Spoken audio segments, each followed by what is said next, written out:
Hello, this is Stephen Wheeler, and I am taking you on a trip to Oz. No, not because I'm a fan of Kansas, but I'm talking about the rock music of Australia, also known as Aussie Rock, Australian Rock, or Aussie Rock. I mean, you have to give it to a nation that has so many terms for just some great music. And frankly, they have a very interesting, rich history when it comes to rock music. And it's, for Canadian listeners, it's somewhat similar to ours because most of it originates from the States and Britain.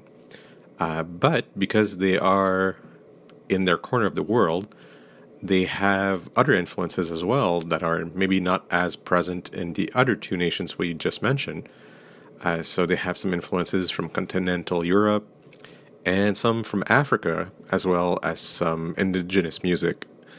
And what we're going to see is basically the history of rock in Australia from 55, more or less, to about 20 years ago, because this is a classic rock show. And I mean, in terms of the sound, from what we've been talking about, I draw a very arbitrary line there. So this is hopefully not a too exhausting or exhaustive list of what has been produced in Australia, but it will give you a good idea of what happened over there in their music history. So they've had different waves of rock music over there. So the first one was from the mid-50s to the mid-60s, and that was what we could call the British invasion, but as well the American invasion. So there were a lot of variant artists at a local level that also produced sounds that basically sounded a lot like what they were getting from the UK and the US. And also, this is a period in history where they had a TV show called Bandstand, which, to give you an idea in the historical context, is more or less like the Ed Sullivan Show in the States. So there was the Bandstand family in Australia, which was basically the good artists from that show that started doing tours following their success on TV. Kind of like what we're seeing now with a lot of these reality shows. They then had a second wave from 64 till the early 70s, and this was much more influenced by the Beatles and a lot of the early acts that sounded like the Beatles. So there was this group called the Easy Beats, and of course a very obscure group called the Bee Gees, which really dominated the airwaves at that point. And this is a period musically, it's music aimed at teenagers and people in their 20s mostly. And then there's a third wave before it really cements itself, and then the locally produced rock really takes hold. This is the 70s, and this is what you could call pub rock. So basically, like hard drinking, hard fighting kind of music. So Billy Torp and the Aztecs, another group called Blackfeather and Buffalo, and again, another really obscure group you probably never heard of, AC/DC, started about this time in November 1973, more or less. Of course, I'm joking because AC/DC has over 71 million sales in the U.S. alone. So this is really an era that's really interesting. And after that, it gets a little murky because it's not so much industry driven as much. So there's a lot of mutations. The 70s and 80s. For those of you who've seen Pirate Radio, I think that's the international name of that movie, which is about rock and roll music on British airwaves. There was something similar in Australia where the airwaves were controlled by a few conglomerates, and basically anything slightly controversial never passed on the air. From the 70s on, there's a lot of rebellion against this, and it will produce different waves of sound that you will recognize as we go along. So I'm going to go more into to details right now. So we'll talk first of the 50s to the 60s. So basically, like I said, it's an era of sound alike. So we had something similar in Canada.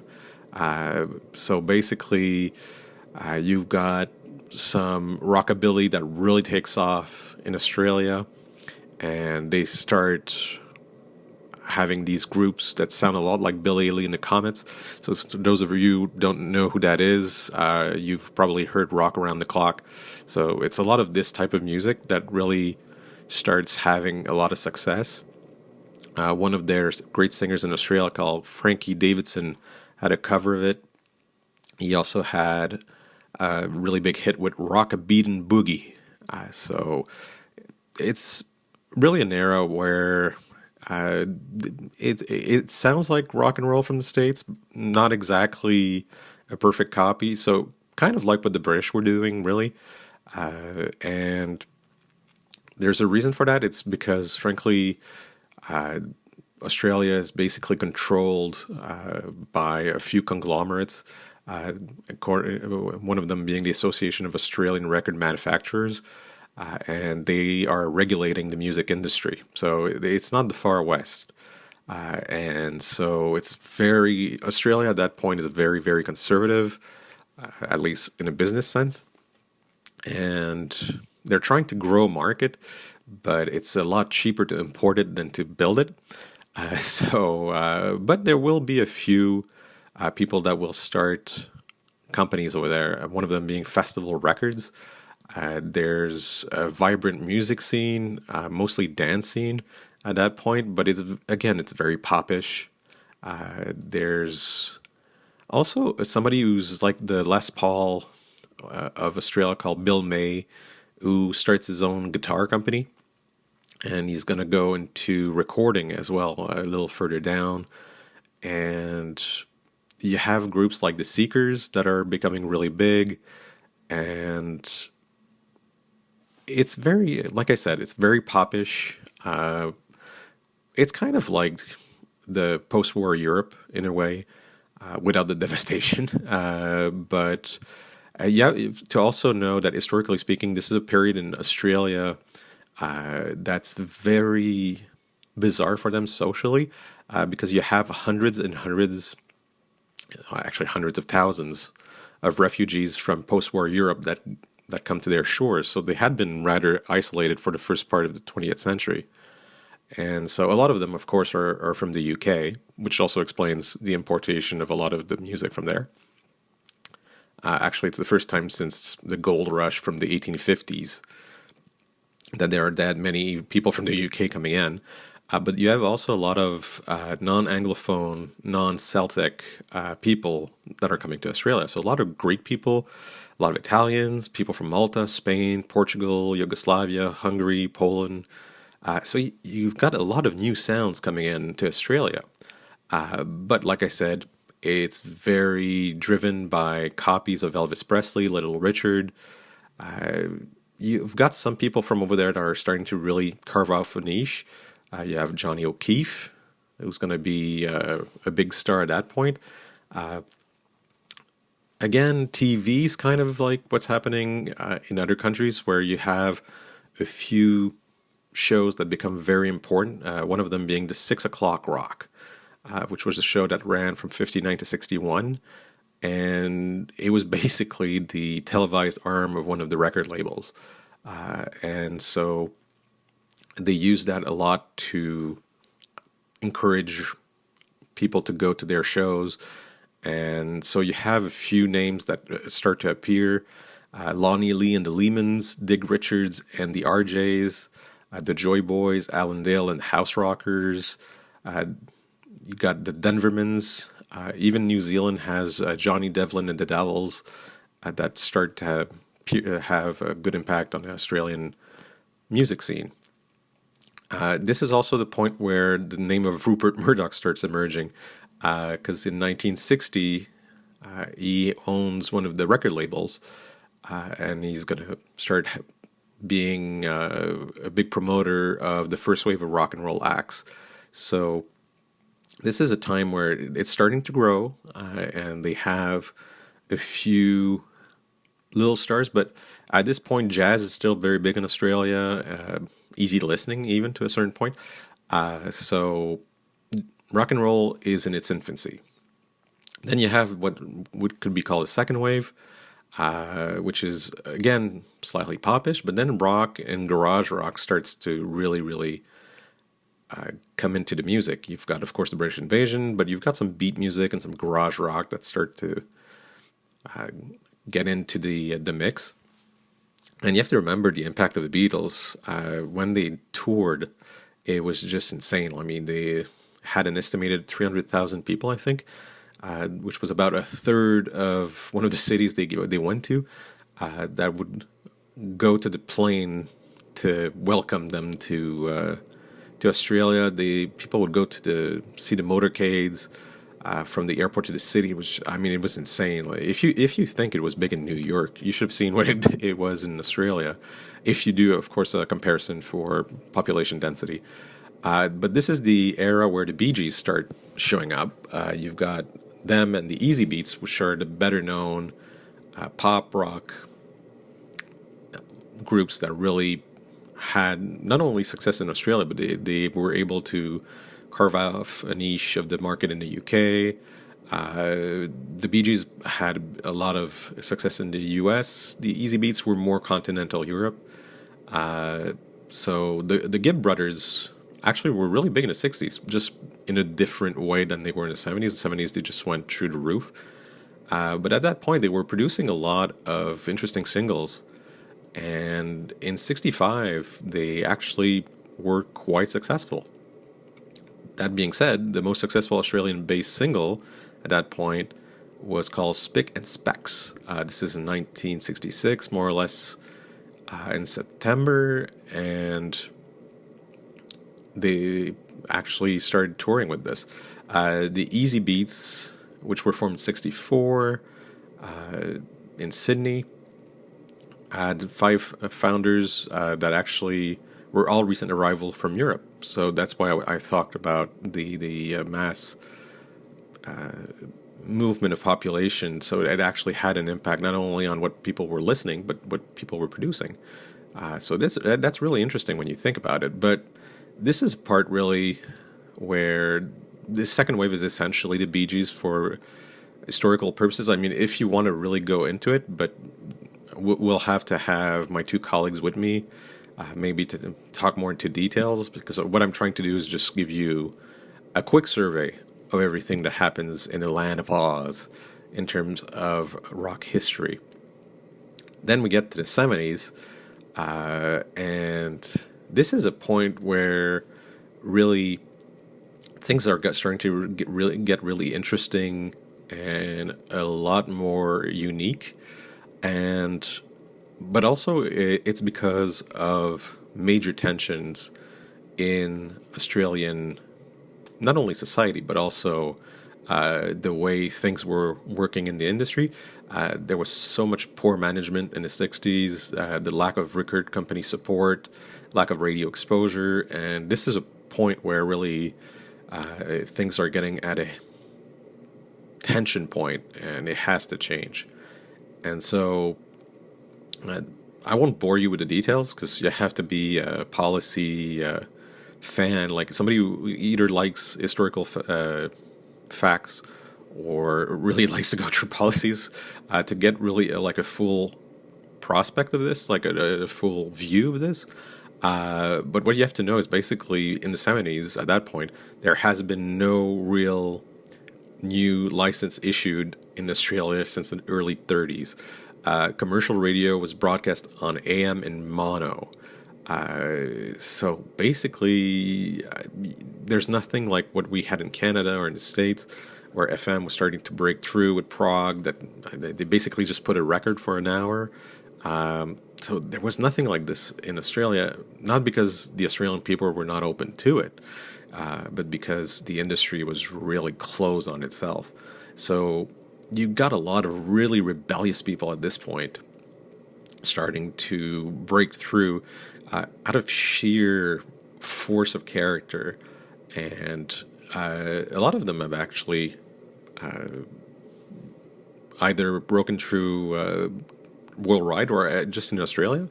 But you've got a lot of these names that have been coming up in different histories of music. You've got people like Daddy Cool, Black Feather, Russell Morris, Chain, Billy Thorpe and the Aztecs. You've got Max Merritt and the Meteors, the La-Di-Das. I mean, these are great names when you think about it.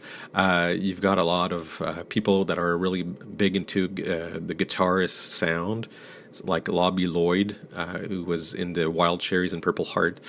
You've got probably one of my favorite name for a band, the Colored Balls, which is a group that only existed 2 years, in 72 to 74, which had a huge following, despite the fact that they had absolutely no media exposures, which you could probably guess why. I mean, other than just a name, there was actually a scandal around them, where they were said to promote teen violence because they glorified something called the Sharpie gangs, which was an Australian subculture.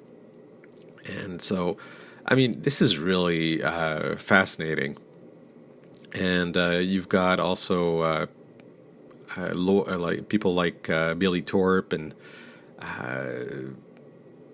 Lobby Lloyd, that are people probably you've never heard of, but people like Henry Rollins and Kurt Cobain love them. Lobby Lloyd in particular.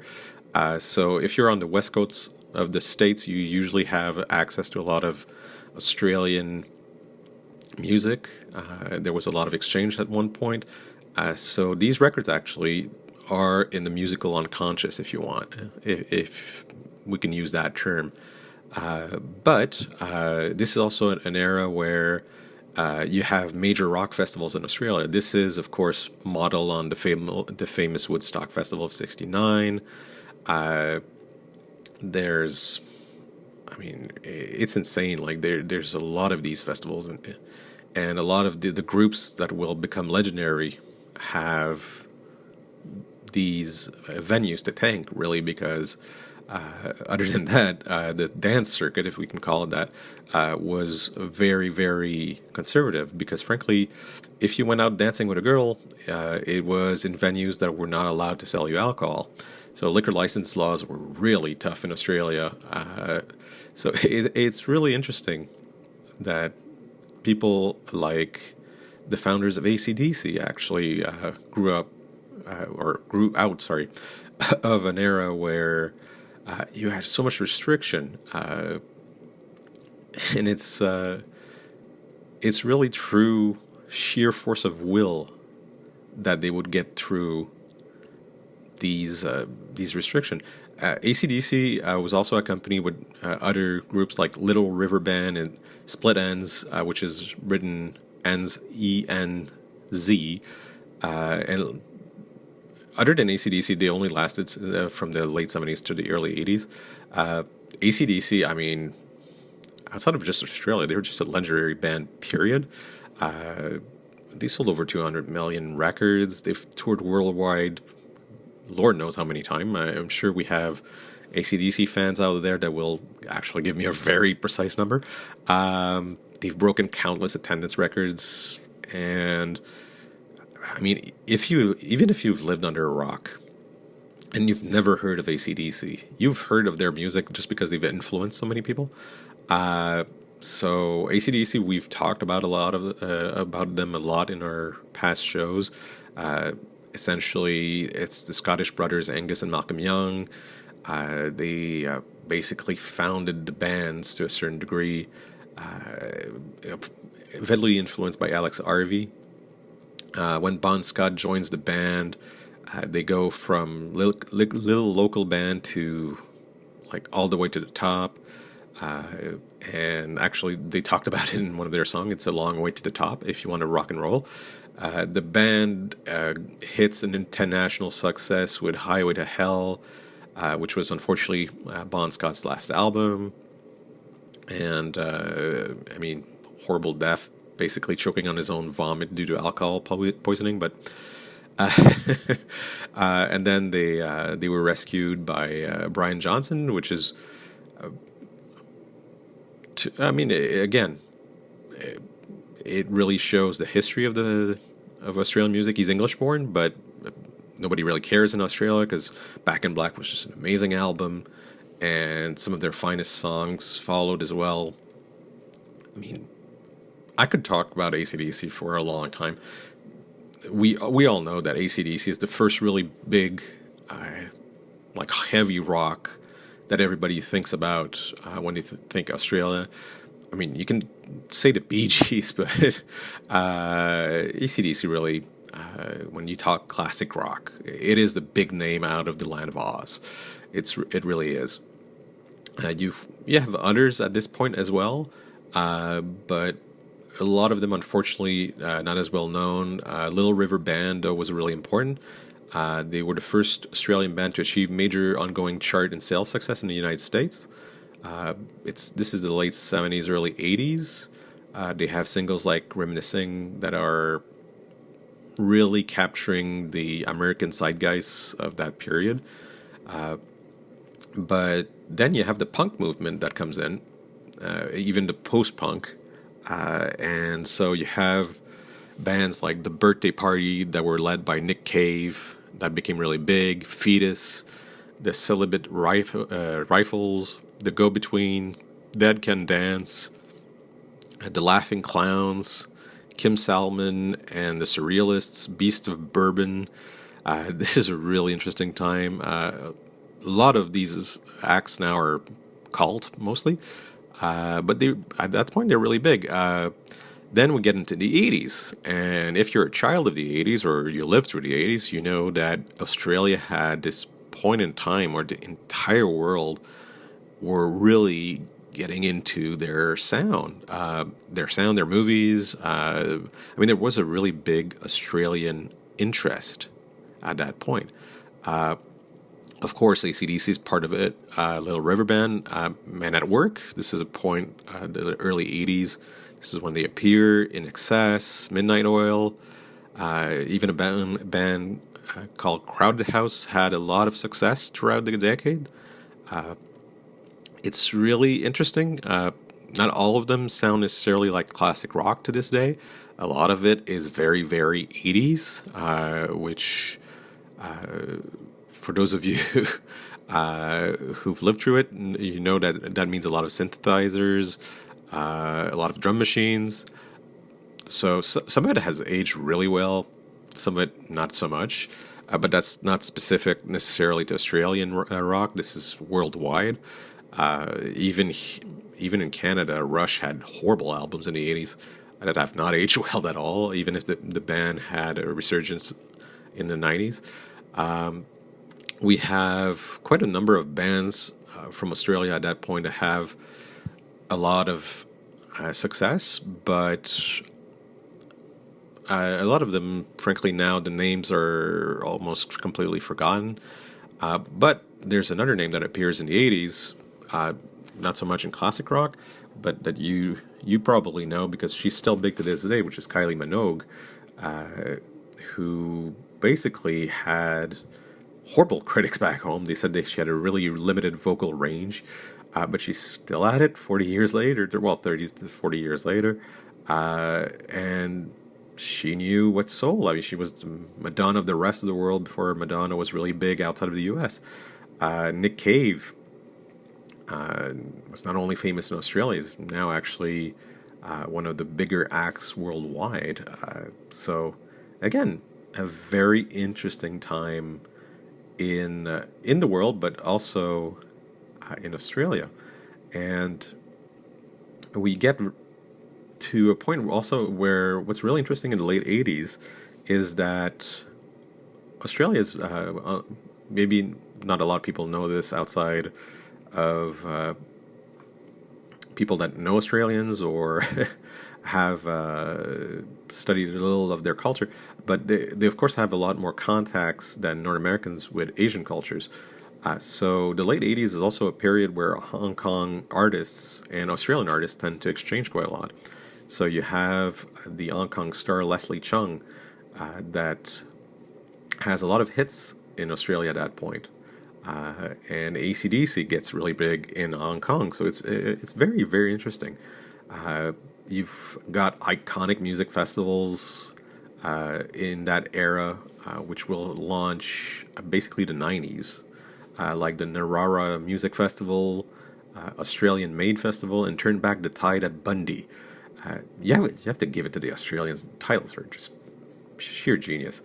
Um, this is also the point where you see bands that you don't necessarily consider classic rock, but you've heard these names before: Tangerine Dream, Wire, The Cure, CWC and the Banshees, Suicide.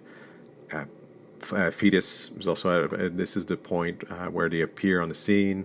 So really interesting era in music. The 90s, again, they have a lot of artists that are making this amazing sound that appear on the scene. In 1990, there's the group called Boxcar that will release their first album called Vertigo. It's going to be huge, and it actually launches a new type of sound, which is called half and half.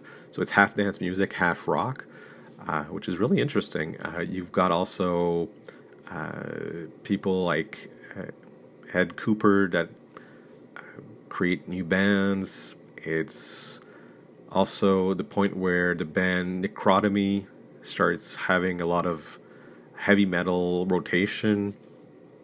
And so Australia, what you have to know is actually Australia is a really nice place for metal fans. Uh, you've got a massive stylistic evolution over there, a lot of new styles, and the Australians are actually really quick, much more so than North Americans, to get on board with black metal, doom metal, mellow death metal, uh, like bands like Alchemy, Armored Angel, Lord Chaos.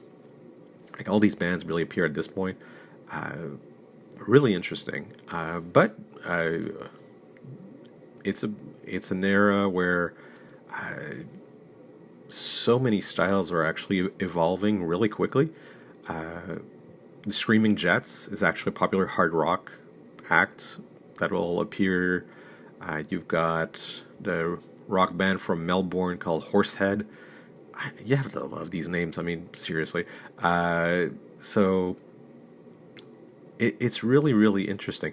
That being said, grunge gets into Australia at that point, and it mutates into, could we call it Aussie grunge or Oz grunge? I'm not sure, but it does create really interesting acts that will really have a big impact. Silverchair is one of them. Uh, but you've got Powderfinger, Screamfinger, just so many bands to name.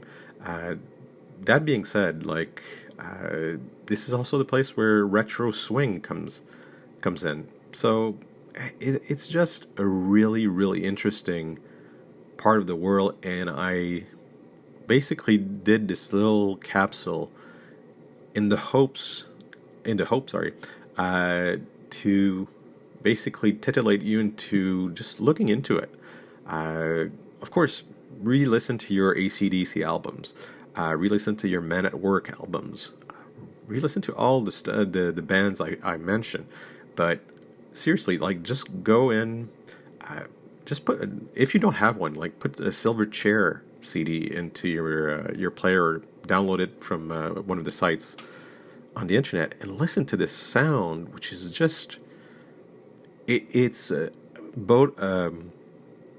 I won't say a copy because it's not a copy, but it's they understand what's going on in other parts of the world, and they always have their own version of it.